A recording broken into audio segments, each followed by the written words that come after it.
시청자 여러분께 문화 인사드립니다. 현월TV 윤목사입니다. 예, 또 영어 정의 시간이 되었습니다. 7번째 시간이 되겠는데요. 지난 영어 정의 시간에는 감리교의 창시자인 존 웨슬리의 신학 가운데 가장 중요한 선행적 은혜 또는 선행은총과 완전주의 또는 완전성화에 대해서 공부를 했습니다. 그리고 이번 시간에는 성결운동과 이제 오순절운동, 현대 오순절운동을 다루려고 했는데 이 부분은 아무리 간단하게 정리를 하려고 해도 그렇게 하기에는 이게 역사적인 흐름을 봐야 되기 때문에 좀 쉽지 않습니다. 그래서 사실은 이제 이 성결운동, 완전주의와 성결운동의 내용을 이제 들어가고 현대 오순절 운동까지 이제 넘어가서 신사도운동의 이제 뿌리가 되는 이런 것들을 알아야 되는데, 그렇게 하기 위해서는 이번 한 시간으로는 참 부족하겠다는 생각이 들어서 다음 영어 정의 시간까지 이제 가야 되지 않나 이런 생각을 해보고 있습니다. 그래서 역사적인 흐름을 좀 이번 시간에는 강조하는 그런 시간이니까요. 여러분들이 역사 공부한다 생각하시고 이 강의는 들어주시면 좋겠습니다. 최대한 간략하게 하더라도 미국 교회의 소위 부흥운동의 역사를 좀 이야기를 해야 현대 오순절 운동에서 신사도 운동 1위까지 진행이 좀 되니까요. 그 부분을 좀 최대한 간략하게 좀 다루고 성결운동으로 좀 넘어가도록 그렇게 하겠습니다. 그리고 나서 현대 오순절 운동까지 가야 되는데 다음 시간에도 아마 성결운동 하면 또 끝나지 않을까 이렇게 생각이 들어요. 그래도 한번 최대한 해보도록 그렇게 하겠습니다. 이들의 뿌리를 알아야 좀 우리가 왜 도대체 저런 형태로 발전을 했는가를 알게 되기 때문입니다. 절대로 콩 심은 데서 팥이 나오지 않습니다. 가장 먼저 현대 오순절 운동은 기독교의 중심지였던 유럽이 아니라 미국에서 태동을 했지요. 미국의 건국 주체 세력들이 영국으로부터 이제 독립을 한 후에 정치적 독립과 더불어서 교회를 이제 국가로부터 분리하는 종교 분리를 국가 정책으로 삼죠. 즉 국가나 주에 의해서 지정된 단일 교단 체제가 이제 그때부터 붕괴가 된 겁니다. 한마디로 국가의 도움을 받지 못하는 그런 상황 속에서 교회 성장을 이제 효과적으로 도모할 수 있는 방법이 뭐였냐? 그게 이제 부흥운동이었다는 거죠. 우리가 부흥회 하면 떠올리는 모습은 바로 이때부터 출발한 것입니다. 부흥회의 목적이 뭐냐? 회심의 체험이죠. 체험. 회심의 체험. 주로 하는 이야기가 하나님을 인격적으로 만나야 하고 은혜를 체험해야 된다라는 식이죠. 오랜 기간을 필요로 하지 않습니다. 아주 단기간에 단기 속성 과정으로, 왜냐? 집회가 짧지 않습니까? 단기간의 속성으로 회심의 결과를 봐야 됩니다. 저도 어린 시절에 이런 부흥회 특성상 한 번 부흥회가 끝나면 그 부흥회가 있던 주에 그 주일은 진짜 사람이 많죠. 참 신기한 것은 3개월이 지나기 시작하면서부터 그 숫자가 조금씩 빠지기 시작하고 1년 뒤에는 완전히 다 빠져버리는, 원래대로 돌아오는 거죠. 또 그럴 때 되면 또 한 번 부흥회를 하게 되는 거죠. 그래서 부흥회 때 회심을 체험했다는 분들이 지속적으로 계속해서 신앙생활을 하는 경우를 극히 보기가 어려웠던 겁니다. 저 어린 시절에도. 저는 이것을 이제 속성회심이라고 이제 부릅니다. 자생결단이라고 제가 또 용어를 만들었죠. 속성회심, 자생결단. 그러니까 스스로 중생을 결단하는 거죠. 체험주의 신학이 꽃을 피운 무대가 바로 부흥회입니다. 이때부터 뭐가 생겼습니까? 야외 집회, 순회전도자, 즉흥설교, 감정설교. 유럽 기독교회에서는 상상도 못할 일들이죠. 사실은 이게 이런 것들이 이제 자리를 잡은 것입니다. 현대 오순절 운동의 모태가 된 이 부흥운동이 소위 말해서 길바닥에서부터 시작을 했기 때문에 신학적 저변이 낮을 수밖에 없습니다. 질적으로. 왜냐하면 평신도들도 신앙적 체험을 바탕으로 설교자가 될 수 있었던 그런 때였기 때문에 신학적 저변이 약해질 수밖에 없었다는 겁니다. 그러다가 이제부터는 여러분 흐름을 잘 아셔야 됩니다. 교회사적으로 유명한 1차 대각성운동이 일어납니다. 1730년에서 1755년이죠. 미국에 처음 들어간 이제 1세대 청교도들, 말 그대로 종교의 자유를 찾아서 목숨을 걸고 미 대륙에 들어온 자들이었죠. 그리고 이제 미 대륙에서 2세대가 이제 출발합니다. 부모와는 다르죠. 앞선 세대와는. 오늘날 한국 교회 현실을 보면 항상 역사는 반복이 된다라는 것을 우리가 깨닫게 됩니다. 회심의 경험이라는 것을 그다지 중요하지 않게 생각하는 그런 경향들이 이제 발생을 하니까 회원의 자격 기준을 낮춰버립니다. 오히려 그런데 더 명목상의 신자가 늘어나 버리고 교회가 소위 말해서 사교 클럽으로 바뀌게 되는 거죠. 회심과 중생이 그리스도인의 기준이라는 것이 무너지는데, 그러면 그렇게 교회 문턱을 낮춰서 교회인이 늘어났느냐? 오히려 더 줄어버립니다. 침체에 빠집니다. 그러니까 항상 역사를 통해서 배워야 되는데 그것이 없습니다. 똑같은 현상이 한국교회에 그대로 일어났지 않습니까? 이런 상황에서 노샘프턴 담임이었던 조나단 에드워즈, 여러분 잘 아시죠? 조나단 에드워즈가 각 개인의 회심을 강조합니다. 조나단 에드워즈에 대해서는 제가 따로 한번 다루겠습니다. 약간 애매한 사람이니까요. 너무 또 청교도를 사랑하시는 분들은 청교도가 다 정통인지 아시는 분들이 있어요. 자, 엄청 섞여 있습니다. 청교도에는 분별이 좀 필요하다는 거죠. 우리 신앙은 끊임없는 분별의 역사를 거쳐야 됩니다. 간단히 말하면 에드워즈는 교회 회원의 절대적 기준이 진정한 회심이다. 이걸 이제 강조를 하기 시작했죠. 강조 자체는 잘못된 게 아니죠. 이때 이제 통계적으로 3,000명 정도가 회심을 했다고 전해지는데, 그 모습이 어떤 사실 무아지경에 빠진 사람, 열광적이고 광란처럼 보이는 현상들이 나타났다라고 역사가들이 전하고 있습니다. 초창기의 청교도와 약간 다른 점은 이미 말씀드린 부흥회가 진행되는 동안의 어떤 성령의 역사로 인한 소위 즉각적 회심과 중생의 경험이었기 때문에 이것이 순간의 역사로 이루어지는 것을 강조를 했던 것이죠. 당연히 어느 시대나 참된 회심과 가짜 회심은 있게 마련입니다만, 분명 중생이라는 것은 순간적으로 이루어지는 것은 사실입니다. 그러나 어떤 이런 부흥의 모델이 분명 1차 대각성 운동을 주도한 조나단 에드워즈 그리고 조지 휘필드에 의해서 주도가 되었죠. 아시다시피 조지 휘필드는 영국 국교의 사제였고 1차 대각성 운동의 주도자이기도 합니다. 그 또한 성령의 내주로 인한 내적 변화, 또 마음의 정결을 동반해야 하는데 중생이 곧 성령 세례다 라고 이야기를 했어요. 또 그의 부흥회에 참석한 수많은 사람들이 또 울부짖고 회개하고 땅에 넘어지는 일들이 많이 일어났습니다.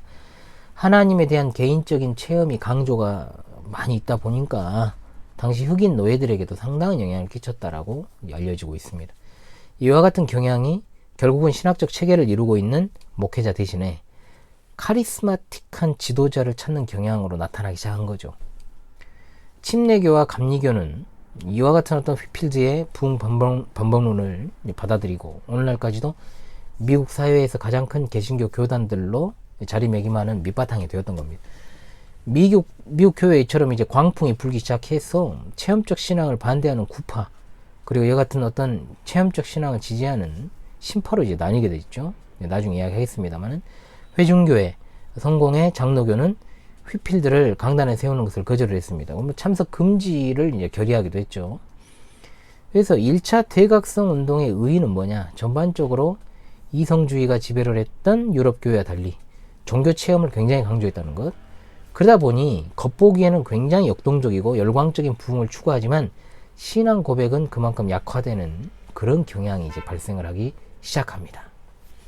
그러다가 이제 1800년, 이제 19세기로 들어오는 초입에 켄터키주 장로교 목사 맥그리드라는 사람이 있습니다. 자, 켄터키주에서 초교파 연합 집회를 주도를 합니다. 이것을 기점으로 해서 이상한 현상이 이제 심화되기 시작합니다. 초교파 연합 집회였으니까 소위 말해 짬뽕이죠. 짬뽕. 가장 조심해야 될 것이 오늘날에도 짬뽕 집회 아닙니까? 초교파 집회. 초교파라고 하면 뭐 있는 것처럼 보이지만 사실은 그냥 짬뽕 집회, 혼합주의 집회죠. 바닥을 떼굴떼굴 굴러다니는 사람들부터 시작해서 처절한 울부짖음, 그 전과는 확연하게 강력한 모습의 어떤 종교적, 감정적 현상들이 나타나기 시작했다는 겁니다. 그러다가 굉장히 중요한 사건, 1801년 8월 이 집회의 성공을 목도했던 장로교 목사, 또 장로교예요. 바턴 스톤이라는 사람이 이른바 카인리치 부흥 집회를 일주일 동안 진행을 합니다. 카인리치를 기억하십시오. 집회 장소라 해봐야 그 당시에 무슨 큰 예배당이 없죠. 넓은 들판에서 강단 그냥 세우는 것이 전부입니다. 음향 장비도 없지 않습니까? 그야말로 육성에 의지해야 하는 그런 상황 속에서 5에서 7명의 목회자들이 다른 강대상에서 설교를 하는, 지금으로서 상당히 기이한 형태를 취했던 그런 모습입니다. 당시에 25,000명이 모여서 텐트를, 장막을 쳤다고 하는데 어마어마한 거죠. 왜냐하면 당시 켄터키주에서 가장 큰 렉싱턴의 인구가 2,000명이었기 때문에 엄청난 사람들이 모였던 것입니다. 그런데 이 집회 참석자들의 대다수가 농부들입니다. 당연히 지성적인 설교보다는 감정에 치우친 설교에 초점을 맞추죠. 우리가 익히 생각하는 부흥의 스타일이 이때로부터 시작이 됩니다. 지금도 그렇지 않습니까? 설교 전에 찬양으로 한껏 감정이 고조되어 있지 않습니까? 말 한마디만 하면 그냥 회중석에서 아멘이 그냥 절로 튀어나옵니다. 아직도 부흥사협회에 소속되어 목회하시는 분들 스타일은요, 완전 그냥 똑같아요. 패턴이 어떤 그렇게 안 바뀌는지 모르겠어요. 이 양반들 주일 설교하는 거 들어보면 진짜 그냥 부흥이에요. 말끝마다 회중들이 아멘합니다. 심지어 그냥 주여 한마디 했는데 아멘합니다. 숨만 쉬어도 아멘해요. 좀 심한 말로 하면은 개차반 같은 소리 해도 그냥 다 듣고 뒤집어지더라 이 말입니다. 감정이 격해져 있으니까 사람이 폭발하기 직전이죠. 그러니까 입으로라도 그냥 이렇게 부르짖어야 되는 겁니다. 그러니까 사실 인간적으로 봤을 때 인간적으로요 할만하죠. 설교 제대로 준비 안 하고 대충 해도 반응 나오니까 진짜로 이것이 능력 목회, 능력 설교인가 싶지요. 뭐가 된 것 같고 또 그러니까 한껏 도취되어 가지고 그대로 이제 골로 가는 거죠. 그러니까 그 당시에 설교하고 기도해야 하는 순간에 사람들이 그랬다는 것 아닙니까? 카인리치 집회에서 폭탄이 떨어진 것처럼 기관총을 난사한 것처럼 웃어서 쓰러졌다는 것. 고개를 쉴 새 없이 끄덕이고 개같이 짖고 웃고 달리고 춤추고 격렬을 일으키고 진짜 어디서 많이 본 장면 아닙니까? 오늘날 신사도 운동 집회에 똑같이 일어난 장면들이죠. 소위 우리가 황홀경에 빠진 모습들이라 그럽니다. 그러니까 그런 집회 가면 사람들이 뒤로 팍 쓰러지고 뗄때로 굴러다니니까 어떻습니까? 요즘 같은 경우에는 뭐 레자 방석을 놓거나 또는 사람이 양 옆으로 뒤에서 이렇게 받아주잖아요. 이렇게. 그런데 그 당시에 들판에 그런 게 있을 리가 없죠. 또 그런 어떤 일을 해줄 사람도 많이 없죠. 그러니까 볏집을 갖다가 쌓아놓은 거예요. 완충 역할을 한 거죠. 이게 바로 오늘날 교회 레자 방석의 기원이 아닐까 저는 우스갯소리로 하는 말입니다. 알아듣지 못하는 소리, 소위 말하면 현대 방언들이 여기서도 등장을 한 것인데 이때 당시만 하더라도 이것을 갖다가 새로운 언어 방언이라고 이야기하는 자들은 없었으니까 이때 당시만 하더라도. 그리고 이후에 켄터키주 게스퍼강에서도 또 집회가 있었습니다. 이런 현상이 있었고 또 거기도 초교파 연합 집회였기 때문에 장로교, 침례교, 감리교 목사들 그리고 회중들이 많이 참석해서 그 가운데서는 진짜로 그것을 갖다가 심취한 사람도 있는가 하면 구경꾼도 많았다는 거죠. 또 심취한 사람도 있다 보니까 반응이 이제 엇갈립니다. 당연히 한편에서는 하나님의 역사다. 또 한편에서는 오류가 불명한 저것은 열광주의다. 그런데 웨슬리의 후예들인 감리교는 이와 같은 현상을 문제 삼지 않습니다. 왜? 영적 체험이라고 생각을 하니까요. 굉장히 중요한 그들의 신학 아닙니까? 이야기를 하려고 제가 지난 시간에 존 웨슬리의 선행적 은혜 그리고 완전주의 이야기를 한 겁니다.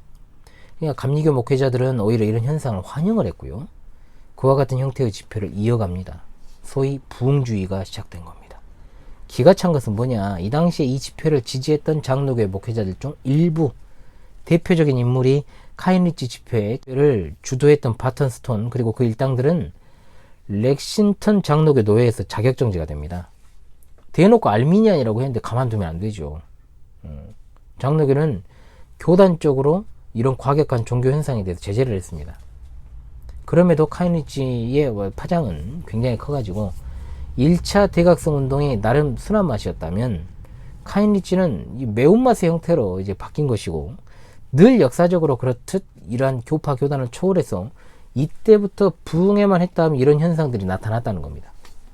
열광적인 종교 체험을 강조하는 감리교 이를 통해서 소위 부흥으로 이어지고 이후에 성결운동, 현대 오순절 운동의 기초를 제공한 것입니다. 한마디로 부흥주의는 하나님이 주신 부흥이 아닌 인간이 만들어내는 부흥, 즉 알미니안주의와 율법 폐기론 또는 도덕률 폐기론이 거기에 가미되어서 전혀 다른 형태의 설교 형식의 이른바 스킬과 패턴이 도입이 됐던 것입니다. 미국 감리교 이야기를 해버리면 이거 너무 길어지고 이제 패스를 하겠습니다만은 인간의 자유의지를 강조한 알미니안주의에 속한 감리교는 19세기를 이제 주도하게 되죠. 이때부터 감리교가 미국 최대 교단의 타이틀을 놓지 않습니다.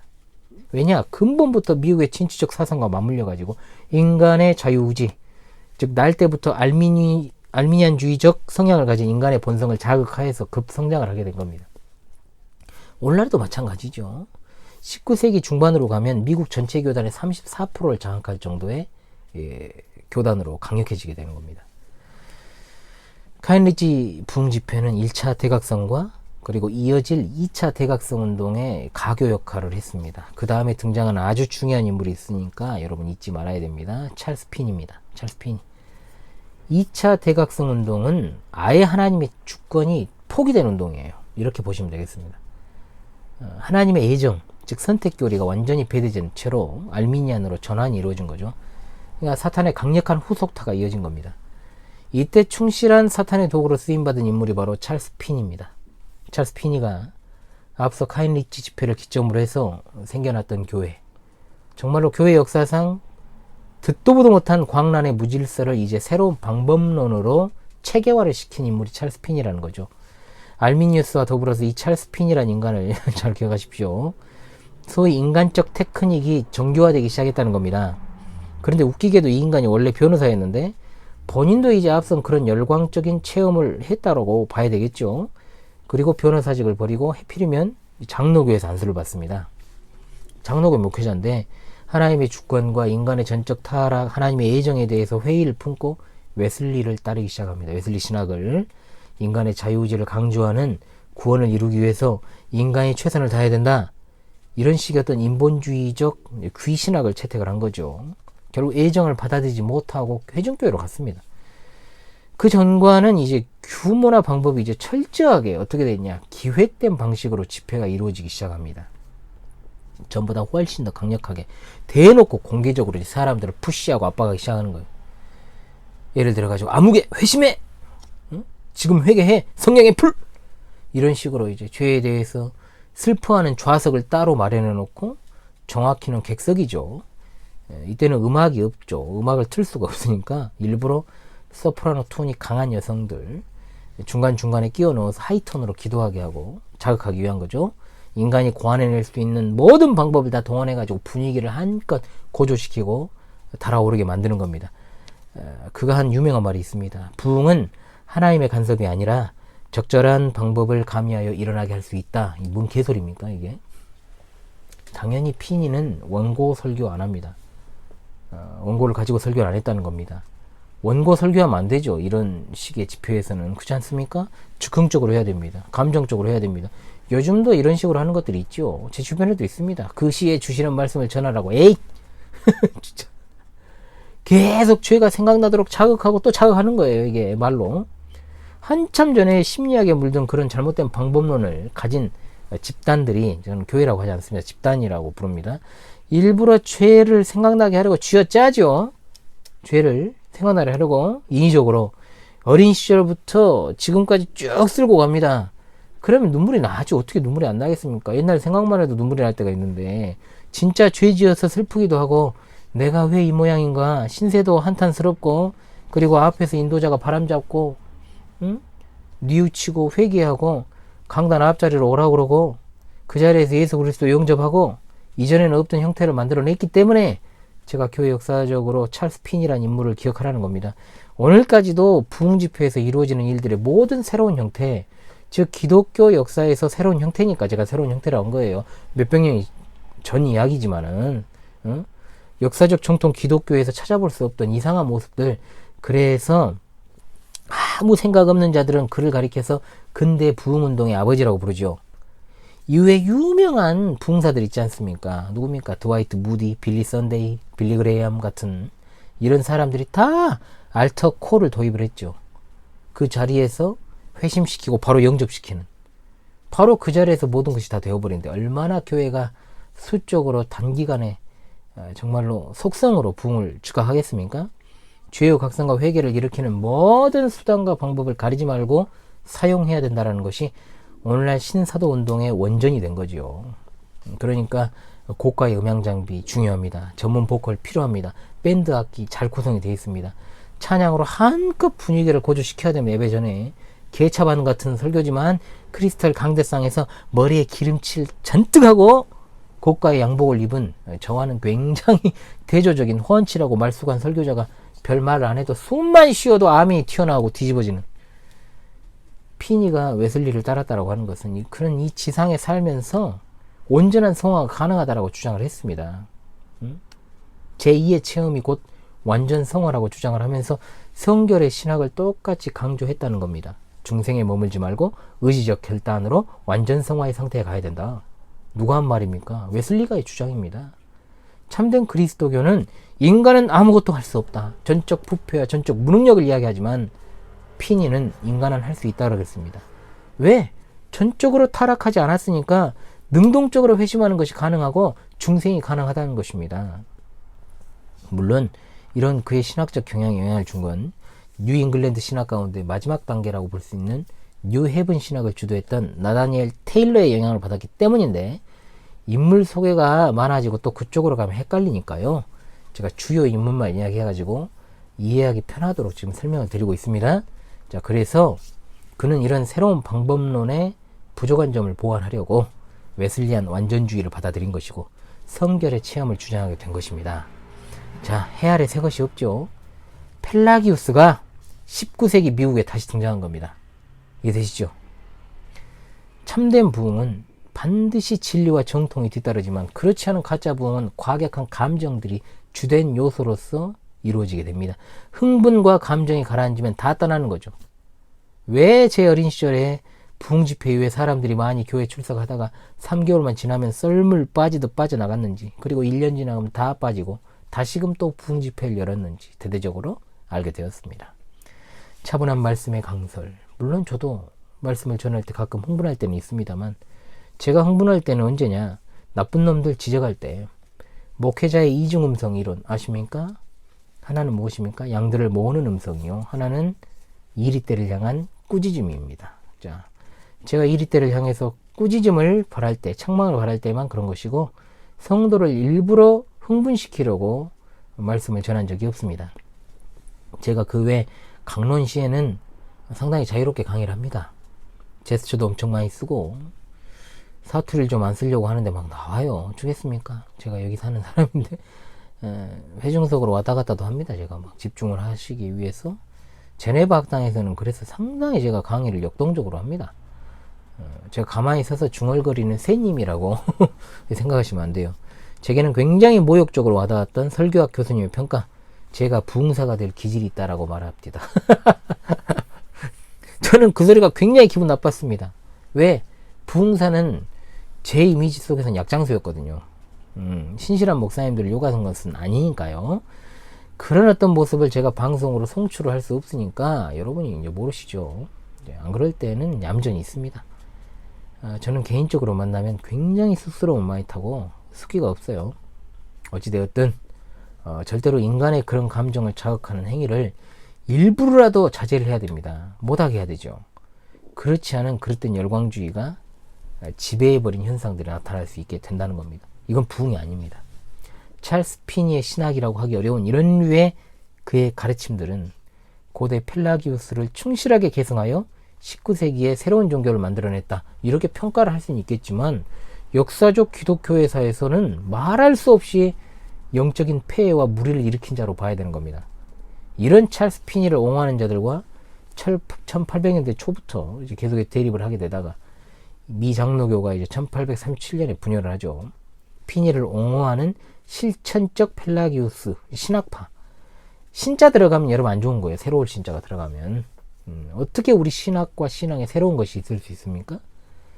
그대로 말 그대로 그냥 개혁신학입니다. 우리의 신앙은. 구학파로 또 나뉘어요.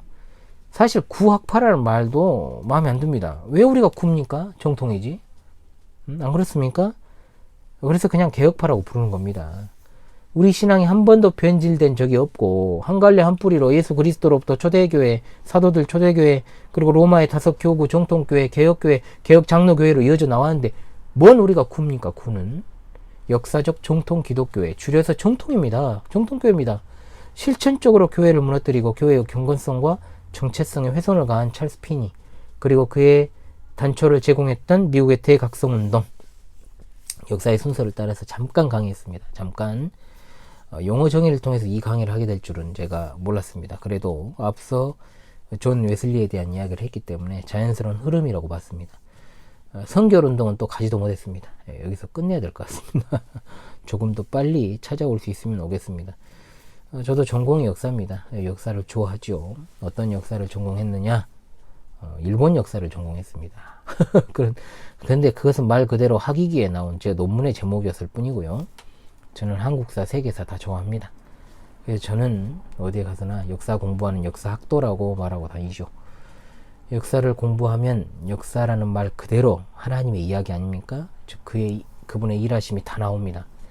교회사는 단순한 교회 역사가 아니라 정확히 말하면 교리사입니다. 교리의 역사가 사실 교회사입니다.